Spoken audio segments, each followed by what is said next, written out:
우리는 계속해서 사랑에 대한 말씀을 나누고 있습니다. 사랑은 오래 참는 걸로 시작해서 온유하고 시기하지 아니하고, 그리고 오늘은 특별히 불의를 기뻐하지 아니하며 진리와 함께하지 아니하고 하는 제목으로 말씀을 나누려고 합니다. 지난 월요일에도 저에게 전화가 한 통 왔습니다. 지지난주에는 전화가 와서 쓰레기 문제였는데, 지난주에는 쓰레기 문제가 아니라 저희 어머니가 전화를 하신 거예요. 전화를 하셔가지고 뭘 말씀하셨냐면, 내가 내일 갑자기 시간이 생겨서 내려가려고 하는데, 그러시길래 언제 왔다 언제 가시게요? 그래서 여쭤봤더니 화요일 날 밤에 마지막 비행기로 왔다가 자고 수요일 날 아이들 좀 잠깐 보고, 그리고 목요일 날 아침에 올라가려고 이러시는 거예요. 그래서 아니, 그러면 수요일 하루밖에 안 계시는데 제주까지 오셨는데 좀 더 있으시죠? 그랬더니만 시간이 하루밖에 없어서 그냥 그렇게라도 오겠다고 말씀하세요. 근데 아이들을 그렇게 보고 싶으셨나 봐요. 심지어 이제 아들은 수요일에 오면 수요 예배까지 있어서 저녁에 보지도 못하잖아요. 그래서 제가 수요 예배 있는데 그랬더니 아니, 너 보러 가는 거 아니니까 상관하지 마. 뭐 이러면서 다녀가셨어요. 다녀가셨는데 오시면서 아버지 어머니 두 분이 손주들 둘 선물을 사주신다고 리모컨으로 조종하는 로봇을 하나 사갖고 오신 거예요. 2개를 사려고 그랬는데 하나밖에 없어서 하나 사오셨대요. 그런데 아들 둘이 로봇 하나 보니까 어떻게 하겠어요? 서로 내가 먼저 할 거야 하는 싸움이 시작되겠죠. 그러니까 시간 정해서 해 그랬더니 큰 형아가 그러면 내가 양보할 테니까 너부터 해, 우리 5분씩 하자. 그래서 5분씩 시간을 정해서 공평하게 하기로 하고, 그리고선 큰애가 시간을 재요. 근데 문제는 둘째 아이는 아직 시간을 볼 줄 몰라요. 그러니까 큰애가 어떻게 하냐면 5분씩 하자고 해놓고선 한 3분 정도 지나니까 너 5분 다 됐어 이러면서 뺏는 거예요. 그리고 나서 자기는 10분째 하면서 형아 끝날 때 안 됐어 그랬더니 아직 1분 남았어, 자기는 그러고 있어요. 그러면서 옆에서 또 그래요. 다 끝난 것 같은데 나는 짧은데 형아는 길게 해. 그러니까 자기가 하면서 원래 좋아하는 거 할 땐 시간이 빨리 가 이러면서 자기가 더 많이 하는 거예요. 그걸 보면서 많은 생각들이 이렇게 오갔습니다. 오늘 특별히 불의하다라는 말씀을 전하는데, 우리가 이 불의한 것이 무엇인가를 생각할 때 보통 사람들이 그런 생각을 해요. 지난주에 있었던 우리 아들 둘의 모습을 보면 큰아들이 어떤 모습이에요? 불의한 모습이잖아요. 의의가 똑바로 세워지지 않은, 정의롭지 않은 모습이잖아요. 시간을 자기가 마음대로 읽을 수 있는 사람이 늘렸다 줄였다 하고, 말로는 공평하게 한다고 하지만 자기가 훨씬 더 많은 시간을 쓰고, 그리고 순서도 자기가 정했어요. 양보하는 것처럼 너 먼저 해라고 이야기했지만 결국은 뒤에 자기가 더 많이 하려고 하는 속셈을 가지고 있었던 거죠.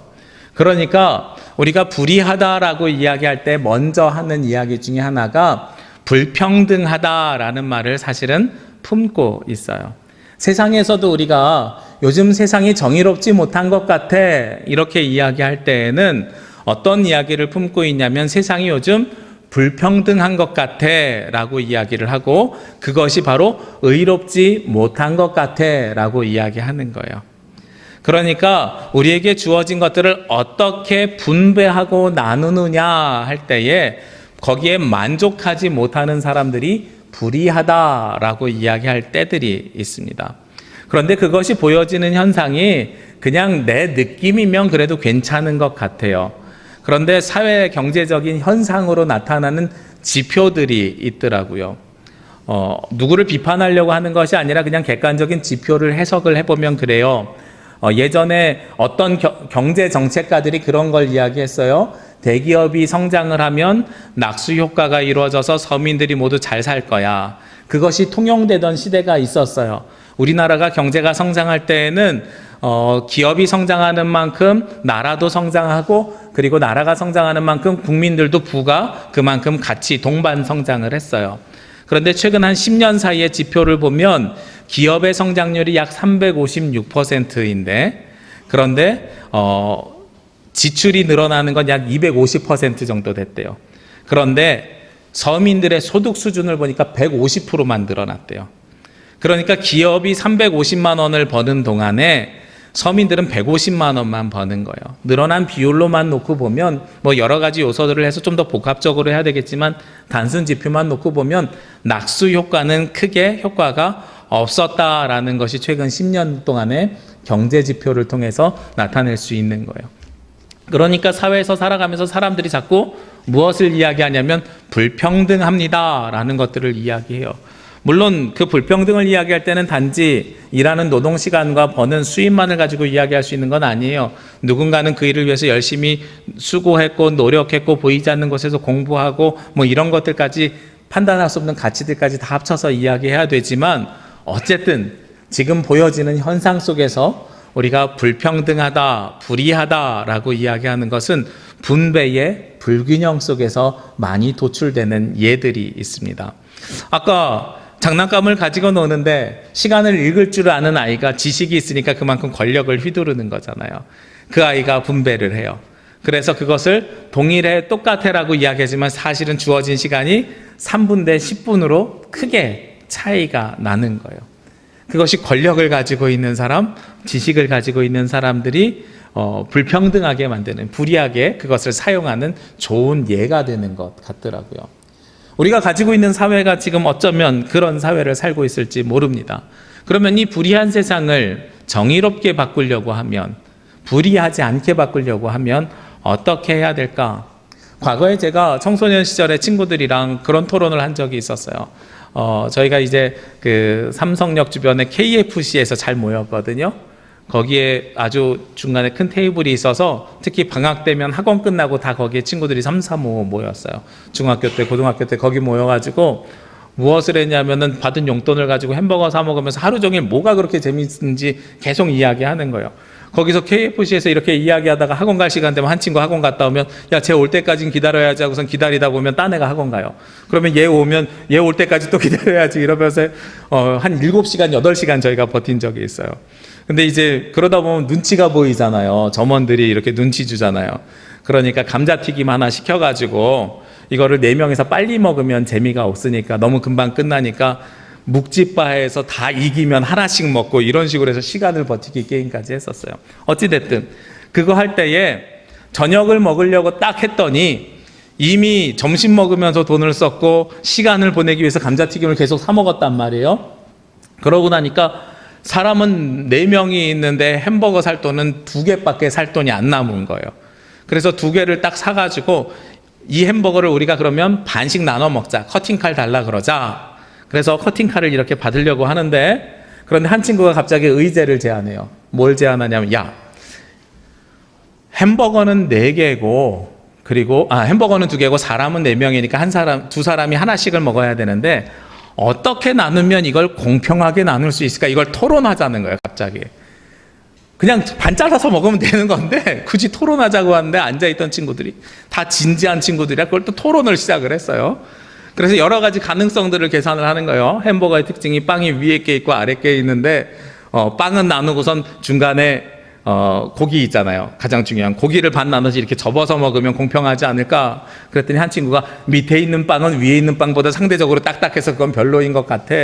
뭐 이런저런 이야기들을 해요. 나는 야채를 싫어하니까 난 다 줄 수 있어. 대신에 네가 나한테 다른 걸 더 줬으면 좋겠어. 뭘 고기 더 줘? 싫어. 뭐 이런 논의들을 막 했어요.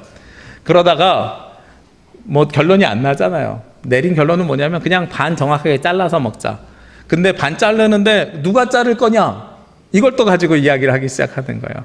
내가 잘라서 내가 먼저 선택하면 내가 크게 자르고 크게 자른 걸 내가 먼저 먹을 수 있잖아요. 그러니까 그 많은 이야기를 했지만 그 이야기의 결론은 뭐냐면 A가 자르면 그 자른 것에 대한 선택권을 B가 먼저 가져가자.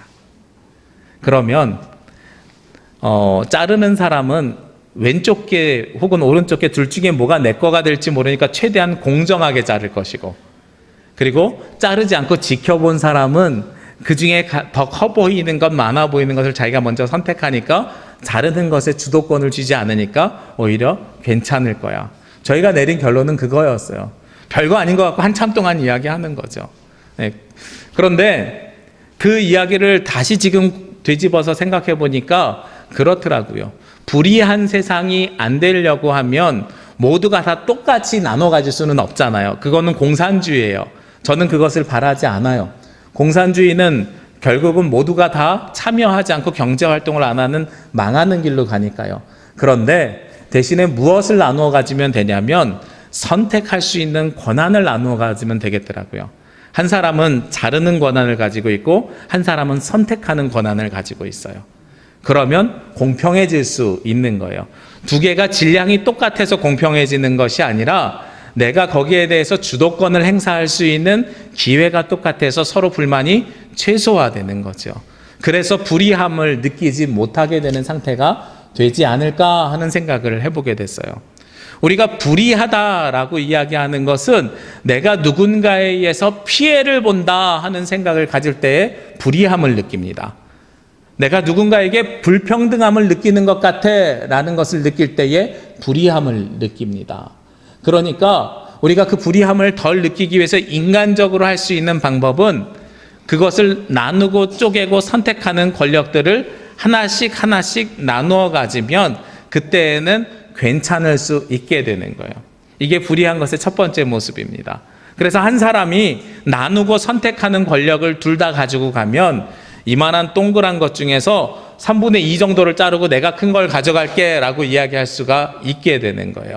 그러니까 그걸 나눠 갖는 것, 그것이 첫 번째 불이함을 해결하는 방법이 될 수가 있죠.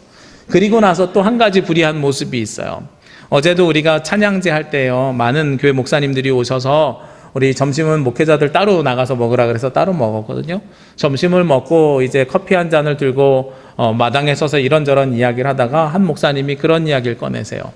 무슨 이야기를 먼저 시작을 하시냐면 지난주에 신문기사 봤어요? 그러면서 아파트 외벽에서 외벽 수리를 하던 사람을 그 사람이 음악을 틀었나 봐요. 그런데 그 음악을 듣기 싫다고 해서 그 주민이 옥상에 올라가서 외벽 타는 줄을 끊어버렸어요. 그래서 한 사람이 추락해가지고 돌아가셨어요.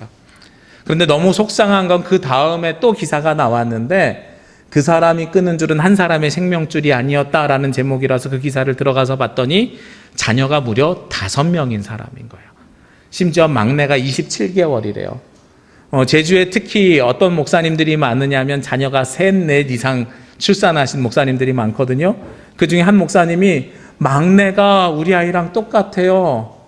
그 사람이 죽인 건 그 한 사람을 죽인 것이 아니라 애 4, 5을 키우려면 엄마도 일하지 못하는데 5사람, 6사람을 한꺼번에 죽인 꼴이 돼버렸어요 라고 이야기하면서 흥분해서들 이야기하세요. 우리가 그것을 보면서 다 무엇을 느끼냐면 그거 불이해.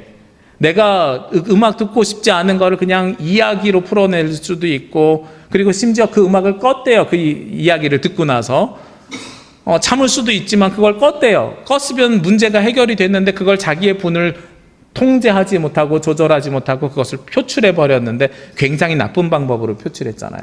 그것도 불의한 일이에요. 이것은 불의한 일인데 무엇으로 인해서 불의한 일이냐면 악행으로 인한 불의한 일이에요. 그래서 제가 이 불의함이라는 것을 정의할 때 그렇게 정의하고 싶어요. 불의함이라고 하는 것은 첫 번째 우리 아이들의 로봇 가지고 노는 시간 나누는 것들을 보면서 힘을 가진 사람이 그 힘을 사용해 가지고 분배를 불평등하게 하는 것이 첫 번째 불의한 모습이면, 두 번째는 사람이 다른 사람에게 악행을 저지르는 것이 불의한 모습이라는 거예요. 근데 이 두 가지의 공통점이 있어요.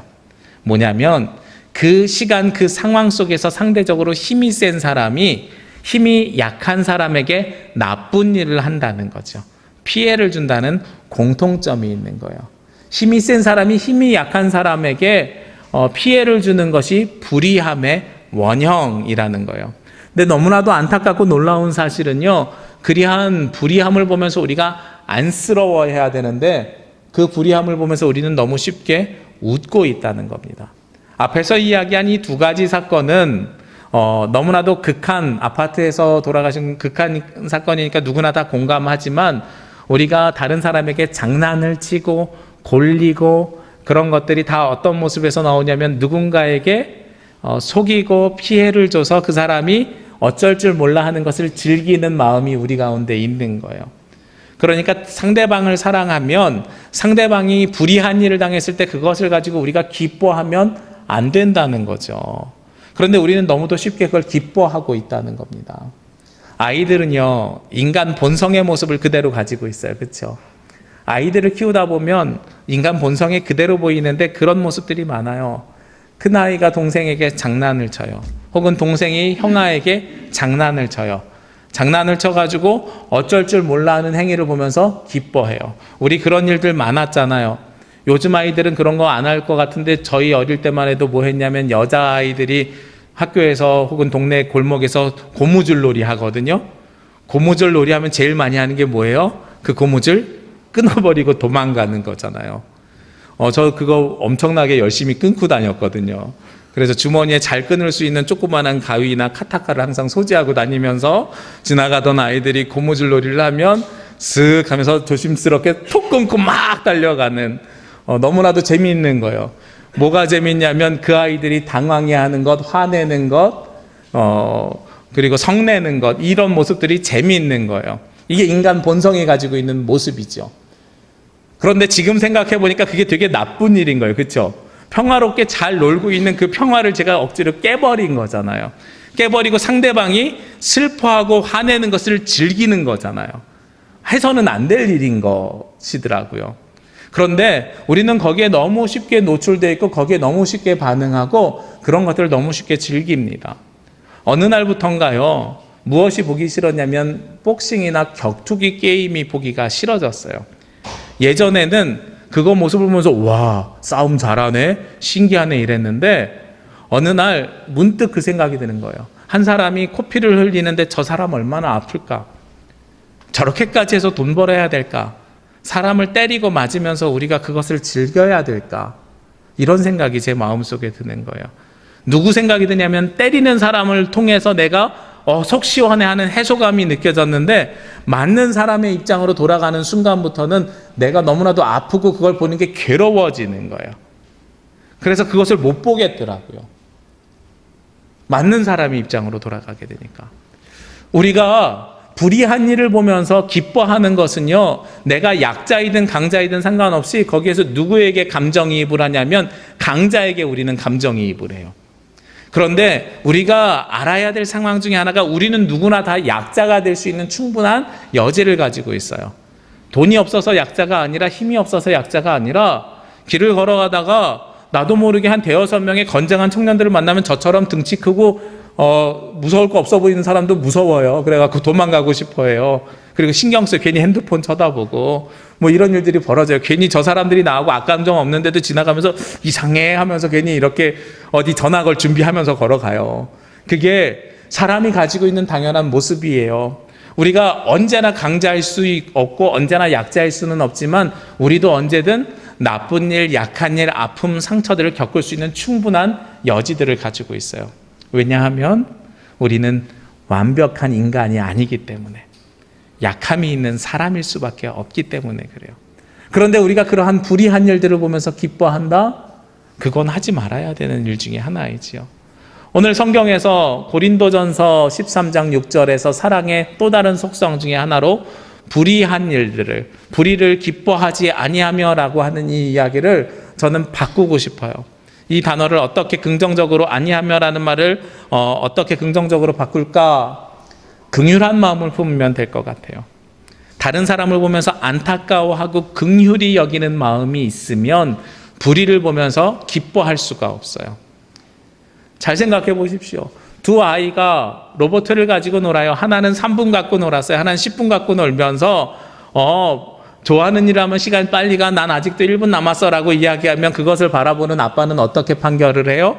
그 모든 상황을 다 아니까 큰아이에게 너 그거 동생한테 이제 줄 시간 됐어, 시간 다 됐어 라고 조정해 주는 거잖아요. 누구를 향한 긍휼한 마음이 생기는 거예요? 거기에서 피해를 보는 작은 아이에게 긍휼한 마음이 생기는 거예요. 아파트에서 외벽 청소를 하는 사람의 줄이 끊어졌는데 그 신문 기사를 보고 목사님들이 어디를 보고선 마음이 아팠냐면 떨어진 사람을 보고 가슴이 아팠어요. 약자가 된 사람을 보고 무슨 마음이 들었냐면 긍휼한 마음이 들은 거예요. 그러니까 불의를 보고 기뻐하지 않는 우리들의 모습은 어떤 모습이냐면 어떠한 사건이나 사람을 바라볼 때에 그들의 안타까움, 아픔, 상처 이런 것들을 바라보면서 나도 거기에 동질감, 공감을 느끼는 긍휼한 마음, 그것이 우리에게 있어야 된다는 것이고 그것이 사랑의 또 다른 모습 중에 속성 중에 하나라는 겁니다. 아주 중요한 사랑의 속성이에요. 내가 저 사람에게 긍휼한 마음이 있어야 그 사람을 도와줄 수 있고 그 사람에게 사랑을 전할 수 있고 살펴줄 수 있어요. 선한 사마리아인의 비유 아시지요? 한 사람이 강도를 만나서 쓰러졌어요. 그런데 거기에 제사장이 지나가요. 율법학자가 지나가요. 다 자기들이 일이 바빠서 그냥 지나가요. 그런데 누구는요? 사마리아 사람은 지나가다가 그 사람을 봅니다. 보고 긍휼한 마음이 생깁니다. 그 사람을 돌봐줍니다. 그리고 그 사람이 나올 수 있도록 여관으로 내려갑니다. 반값도 계산해 줍니다. 나중에 일 보고 돌아오는 길에 들려서 확인까지 합니다. 그때 예수님께서 물어보시지요. 누가 여기에서 너희의 이웃이냐라고 물어보시잖아요. 누가 사랑을 전한 사람이냐라고 물어본 질문과 저는 똑같다고 생각해요. 누구에게 사랑이 있느냐? 율법이 많은 사람에게, 지위가 높은 사람에게 사랑이 있는 것이 아니라 당시에 사마리아 사람은 어떻게 취급을 받았냐면 개만도 못한 사람이라고 공공연하게 얘기하던 사람이거든요. 그런데 그 사람이 더 사랑이 있는 사람이야 라고 이야기하잖아요. 그 사랑의 시작은 어디로부터 시작됐어요? 긍휼한 마음으로. 불의한 일, 강도 만나서 아파하는 불의한 일에 가만히 있지 아니하고 그것을 기뻐하지도 아니하였지만 그것에 멈춰서지도 아니하고 행동하면서 그들을 보살폈던 사람, 그들에게 전했던 사랑이 불의를 기뻐하지 아니하는 사랑의 모습이라는 거예요. 그리고 나서 오늘 성경에서는 거기에 이어서 두 번째로 사랑의 속성을 진리와 함께 기뻐한다라고 말씀하고 있습니다.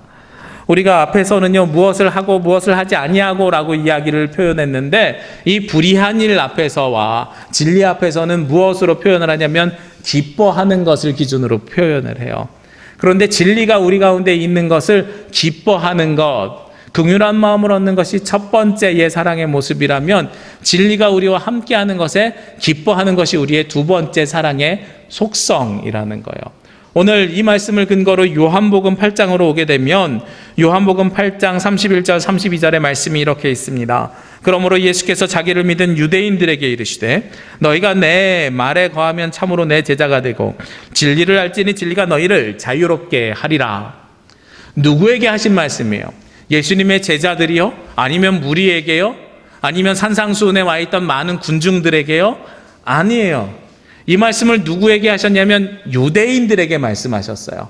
당시의 성경의 배경을 보면 누구에게 말씀하시는지가 중요한데 유대인들은요, 무엇이 진리라고 알고 살았냐면 모세 오경을 통해서 기록한 율법, 그래서 자기들이 의인이 될 수 있다고 하는, 믿음에 이를 수 있다고 하는, 그리고 하나님 나라에 갈 수 있다고 하는 그 율법 조문을 그들은 진리라고 생각하고 살았어요.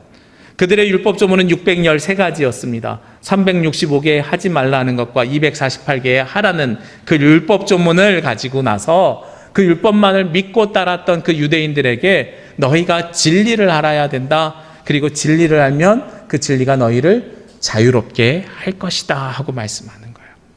그러니까 유대인들이 진리를 알지 못하고 어디에 매여 있었어요? 율법에 매여 있음을 예수님께서 지적하는 이야기였습니다. 당시의 율법이 얼마나 강했을까요? 제가 이 율법을 이야기할 때마다 예를 드는 것이 있어요. 당시에 유대인들은 하루에 3번 기도를 해야 됐어요. 그런데 그 3번 기도를 할 때 집에서 그냥 기도해도 되거든요. 요즘도 이슬람 사람들 보면 라마단 기간이라고 하는데 그 라마단 성지가 있는 곳을 향해 가지고 이렇게 나침판 놓고 시간 정하면 그 시간에 기도하고 금식하고 이런 일들을 굉장히 열심히 하더라고요. 이게 다 어디에 빠져 있는 거냐면 율법에 빠져 있는 거예요. 그 행위가 하나님 나라에 갈 수 있게 만든다고 생각하는 거예요. 유대인들도 사실은 똑같았어요. 똑같이 아브라함의 종교로 시작했으니까요, 이슬람이랑. 그래서 아브라함의 아들 중에서 이삭의 계보를 따라서 나온 것이 우리 그리스도인들이고, 그리고 이스마엘, 하갈의 아들이었던, 몸종의 아들이었던 이스마엘을 쫓아서 간 게 이슬람 종교가 됐거든요. 그러니까 그 앞에 있는 모세오경을 비슷하게 적용을 해서 사용하는데, 당시에 유대인들도 하루 3번 기도를 하는데 18가지 축복 기도문을 매번 할 때마다 외웠어야 됐어요. 이 18가지 축복 기도문이 뭐하고 똑같은 거냐면 우리가 고백하는 주기도문, 이 주기도문을 18개를 외우는 거예요. 한 번 기도할 때마다. 그래서 예수님이 그렇게 외식하는 기도하지 말라고 그 기도를 함축시켜 주셔서 주기도문을 우리에게 제안해 주신 거예요. 그런데 이 18가지 축복 기도를 할 때에도 집에서 잘 있던 사람들이 기도 시간이 되면 괜히 어디로 나가냐면 길바닥으로 나가요. 그러다가 벽 잡고선 기도를 하기 시작해요. 그럼 사람들이 지나가다 그러죠. 와, 저 사람 거룩한데, 신앙심 좋은데, 이런 이야기를 듣기 위해서 기도하는 거예요. 하나님 앞에 정해놓고 기도하고 하나님과 소통하라고 한 것을 사람들에게 나 신앙 좋아요라고 자랑하기 위한 도구로 바뀌게 된 거죠. 그러면 그 기도가 진리입니까? 아니에요. 그때부터 그건 진리가 아니라 우리를 올가매는 구속의 도구로 사용되는 거예요. 내가 거기에 빠져서 내가 더 이상 자유롭지 못하게 되는 거예요. 내가 그것을 해야 되기 때문에 거기에 매여서 아무것도 할 수 없게 되는 거예요. 이것은 무엇과 흡사 비슷하냐면 당시에 율법에 매여 있는 사람은요, 주인에게 매어져 있던 노예와 똑같은 삶을 사는 거예요. 예수님이 보기에는 영적으로 노예가 되어 있는 그 모습이 너무나도 안타까운 거죠. 그래서 예수님은 그 18가지 기도문을 주기도문으로 바꿔주셨고, 그리고 613개나 되는 그 많은 율법 조문들을 몇 개로 바꿔주셨어요? 단 2개로 바꿔주셨죠. 내 마음과 뜻과 힘을 다해 주 너희 하나님을 사랑하라. 내 이웃을 내 몸과 같이 사랑하라. 하나님을 사랑하면 기도 안 할 수가 없죠. 시간을 정해서 기도하는 것보다 더 중요한 건 내 진심으로 하나님과 소통하면서 하는 기도인데, 그걸 잘 안 하니까 형식을 만들었을 뿐인데 그 형식 때문에 하나님을 만나지 않고 기도하면 그것만큼 안타까운 일이 없는 거죠. 그렇잖아요. 그러니까 예수님이 유대인들에게 거기서 너희들 자유롭게 돼. 그러려면 너희가 무엇을 알아야 돼? 진리를 알아야 돼 하고 말씀하는 거예요. 근데 이 진리가 어떤 분입니까? 진리가 무엇입니까? 예전에 개역 성경에는요, 진리 안에서 기뻐하라고 이렇게 이야기했어요. 그런데 원래 헬라어 원어에 보면 진리와 함께 기뻐하라 하는 것이 더 맞는 표현이에요. 왜냐하면 그 진리를 하나의 인격으로 보기 때문에 그래요. 오늘 성경에 말씀이 길어서 사실 이 31절, 32절만 읽었는데요. 진리를 알지니 진리가 너희를 자유롭게 하리라 이렇게 이야기했잖아요. 그 뒤에 있는 말씀을 보면 36절 말씀에 이런 말씀이 있습니다. 그러므로 아들이 너희를 자유롭게 하면 너희가 참으로 자유로우리라. 누가 우리를 자유롭게 한다 그랬어요? 32절에서는 진리가 우리를 자유롭게 한다 그랬고 36절에서는 누가 자유롭게 한다고요? 아들이 자유롭게 한다 그랬어요. 이 아들이 누구의 아들이요? 하나님의 아들이 자유롭게 하신다 그랬어요. 그러니까 진리는 곧 누구예요? 그리스도 예수라는 거예요. 그리스도 예수와 우리가 함께하면 우리가 자유롭게 될 것이다 하고 말씀하고 계시다는 겁니다. 그리고 오늘 말씀에 또 그 뒤에 보면 45절에 이런 말씀이 있어요. 내가 진리를 말함으로 너희가 나를 믿지 아니하는도다. 예수님이 진리를 말씀하시거든요. 하나님의 아들이 구원해 주실 것을. 그런데 그것을 사람들이 믿지 않아요. 그리고 나서 47절에 보면 하나님께 속한 자는 하나님의 말씀을 듣나니 너희가 듣지 아니하면 하나님께 속하지 아니하였음이로다. 진리는 예수 그리스도이면서 동시에 무엇이라고요? 하나님의 말씀이라고 이렇게 이야기하고 있는 거예요. 하나님의 말씀이면서 예수 그리스도가 바로 진리입니다. 그래서 예수 그리스도와 하나님의 말씀이 우리와 함께하게 되면 우리는 기뻐할 수밖에 없다는 거죠. 이 진리는 가지고 있는 속성이 있어요. 철학자들이나 이런 사람들이 견해에 따라서 조금 진리에 대해서 정의를 다르게 하지만 대부분 3가지 속성으로 이야기합니다. 첫 번째는요, 불변성이에요. 영원성이라고도 하는데 변하지 않는다. 두 번째는요, 초월성이에요. 시간을 뛰어넘는다. 세 번째는요, 보편성이에요. 누구에게나 적용된다. 이것을 충족시킬 수 있는 진리, 우리 삶 가운데서 쉽게 적용할 수 있는 진리가 뭘까? 제가 생각해 봤어요. 예전에 제가 수원에서 사역할 때 수원에 그 남문 시장이라고 있는데 그 시장에 가면 화성 밑에 시장에 가면 유명한 통닭집이 있어요. 진미 통닭이라고 방송에도 많이 나오는데 그 솥뚜껑 거꾸로 해놓고선 거기다가 기름 넣고 그 자리에서 막 튀겨서 통닭을 주는 거예요. 근데 그 통닭이 또 한 마리에 저렴해요. 뭐 요즘 통닭 한 마리 2만 원 한다고 막 이렇게 이야기하는데 당시에도 뭐 몇천 원 했었어요. 그래서 토요일 날 청년부 모임이 끝나면 청년들이랑 우리 치킨 먹으러 갈까? 그러면 네 하고서 이렇게 쭉 쫓아가요. 그런데 당시만 해도 청년들이 어떤 이야기를 하냐면 목사님 통닭집에서 진리는 1인 1닭입니다. 이렇게 이야기를 하는 거예요. 1인 1닭 한 사람이 한 마리를 먹어야 된다. 그것이 청년들 시기의 진리라고 생각을 해요. 근데 그 진리는 변해요, 안 변해요? 변해요. 저는 아직 1인 1닭이 가능한 사람이긴 한데 그런데 지나면 변하는 것 같아요. 저희 부모님 보니까 저희는 아들 둘의 부모님 이렇게 해서 부모님들도 체구가 좋으시거든요. 제가 대학 다닐 때는 우리가 치킨을 시켜 먹으면 집에서 저녁 먹고 야식으로 먹을 땐 3마리, 그걸 식사로 먹을 땐 4마리 내지 5마리를 시켜 먹었어요. 그러니까 1인 1닭이 우리 집에선 진리였거든요. 근데 요즘은 부모님 계시는데도 2마리 정도 시키면 충분해요. 그러니까 이런 건 변하는 거예요, 제 생각에는. 그런데 변하지 않는 게 있어요. 뭐냐면 바로 물이에요.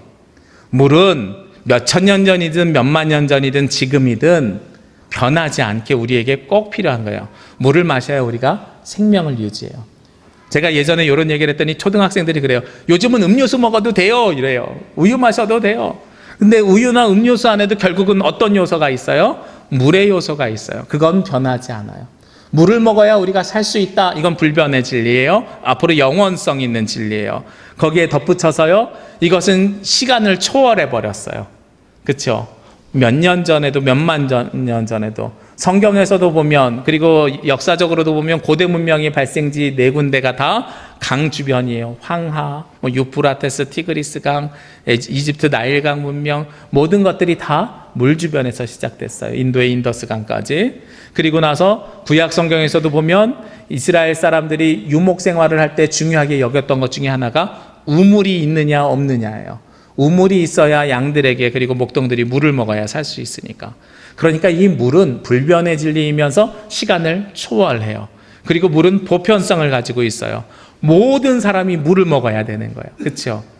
이게 바로 진리가 가지고 있는 특징이에요. 마찬가지예요. 예수님이 진리라고 한다면 그리고 오늘 말씀을 통해서 예수님이 우리의 진리, 하나님의 말씀이 우리의 진리라고 우리가 고백해야 되는데 그것이 어떤 속성을 가지고 있냐면 예수님은 2000년 전이나 지금이나 시간을 뛰어넘는 분이세요. 2000년 전에 이 땅에 오셨지만 우리가 지금 예배를 드리고 있는 것도 초월성이 있기 때문에 그래요. 그리고 예수님은 누구에게나 보편적으로 세상의 지위, 성별, 나위, 물질의 차이 이런 것들 전혀 상관하지 않으시고 누구에게나 보편적으로 동일하게 우리의 구원자로 오신 분이 바로 예수 그리스도예요. 거기에다 그 예수님은요 불변하십니다. 변하지 않아요. 사람은 변하는데 예수님은 변하지 않으셨어요. 사람이 하는 사랑은 변한다 그래요. 뭐 심리학자, 뇌과학자 뭐 이런 사람들이 사랑에 대해서 이야기하잖아요. 심리학적으로 몇 년 지나면 더 이상 커다란 자극이 없어서 사랑으로 사는 것이 아니라 정으로 살아가. 제가 이런 얘기 했더니 한 권사님이 예전에 내려와가지고 목사님 이제는 정으로 사는 것도 아니고 죽지 못해 살아요 이렇게 말씀하시기도 해요. 네. 처음에는 사랑이었던 것 같지만 사람의 모습은 변하더란 말이에요. 사랑하는 그 자체가 변하는 것이 아니라 얼마나 사랑하고 이러한 경중이나 이런 요소들이 다 변하더란 말이죠. 사람의 모양과 모습도 변해요. 저의 외모도 변하고 저의 생각도 다르고 상황도 변해요. 내가 처음에 목회를 시작했던 전임 전도사 시절과 담임 목사가 된 지금 목회를 바라보는 관점도 변했어요. 어떤 것이 맞는지 판단하는 기준도 변했어요. 심지어 체중도 많이 변했어요. 우리 지난주 오후 예배 드리신 분들은 제가 10년 전 사진 화면에 띄웠거든요. 오후 예배 때. 그랬더니 첫 반응이 뭐냐면 어머 우리 목사님이죠? 뭐 이렇게 이야기할 만큼 그때는 날씬했었어요. 사람이 계속 변해요. 그런데 변하지 않는 분이 계세요. 누구냐면 예수 그리스도예요. 그래서 예수님이 진리예요. 그런데 예수님이 오늘 이 요한복음 8장에 보니까 어떤 가운데 오시냐면 죄 가운데 있는 사람들 가운데 오신 거예요. 우리가 이 8장 그 뒤에 있는 이야기들을 조금 더 보면 34절 말씀에 보면 진실로 진실로 너희에게 이르노니 죄를 범하는 자마다 죄의 종이로다 라고 이야기를 합니다. 그리고 그 뒤에도 43절 44절 말씀에 보면 어찌하여 내 말을 깨닫지 못하느냐, 이는 내 말을 들을 줄 알지 못함이로다 라고 하면서 너희는 너희 아비 마귀에게서 났으니 하면서 우리가 죄 가운데 있음을 이야기합니다. 앞에서 이야기했죠. 불의할 때에 불의의 두 가지 모습이 있는데 첫 번째는요, 불평등의 모습이라면 두 번째는요, 우리가 선악에서 악을 행했던 모습 가운데서 왔다고요. 우리가 그 죄 가운데 있고 불평등 가운데 있는데 이 악에서 우리를 구원하실 분이 누구시냐면 바로 예수 그리스도이신 거예요. 과거에도 지금도 우리를 구원할 수 있는 유일한 분은 바로 예수 그리스도밖에 없습니다. 그래서 그분이 바로 진리라는 거예요. 그리고 예수님께서 오셨던 그 사역을 보니까 단지 우리를 죄에서만 구원하신 것이 아니라 예수님 당시에는요, 아파하는 사람들, 슬퍼하는 사람들, 눈먼 사람들, 그들의 필요를 채워주심을 통해서 그들이 불평등에서 해방되게 하셨어요.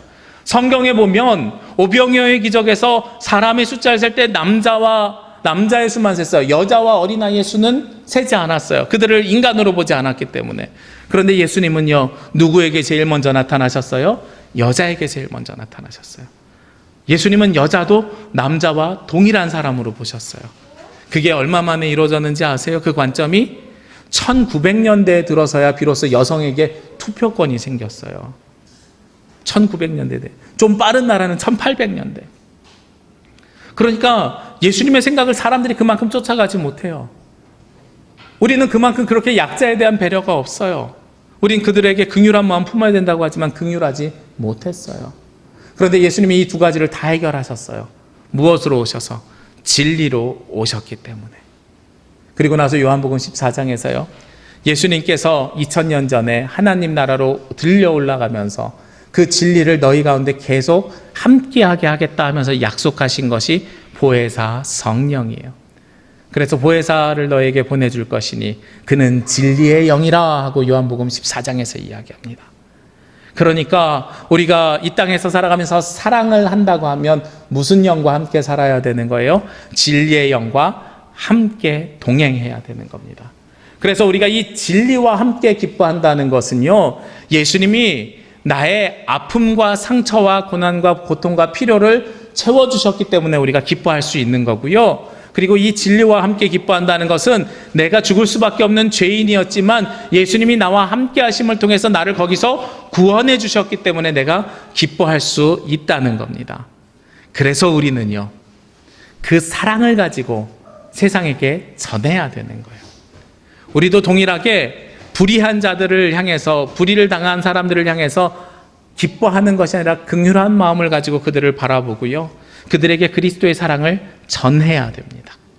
그들이 주님의 전에 나올 수 있도록 우리도 함께 그 사랑을 나눠야 됩니다.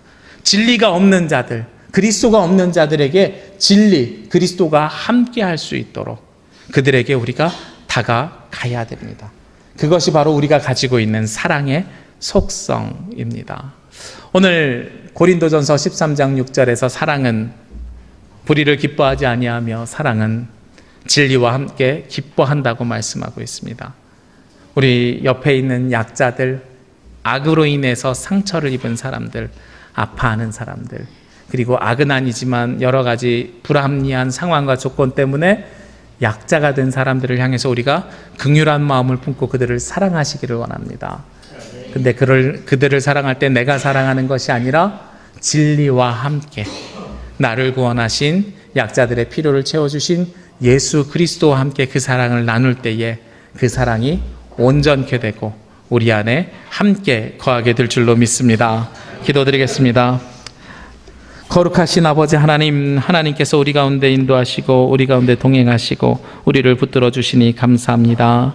주께서 주신 그 사랑을 품고 세상으로 나아갈 때에 우리 아파하는 사람들, 슬퍼하는 사람들을 향해 긍휼한 마음을 품는 주의 자녀들 되게 하여 주옵시고, 그들에게 진리를 전함을 통해 예수 그리스도가 선포되고 증거될 수 있도록 인도하여 주옵소서. 그리하여 우리의 삶이, 우리의 인생이 주님과 함께 살아가는 삶이 되길 원합니다. 주여 동행하여 주시고 역사하여 주시고 인도하여 주옵소서. 이 모든 말씀 예수님의 이름으로 기도합니다. 아멘.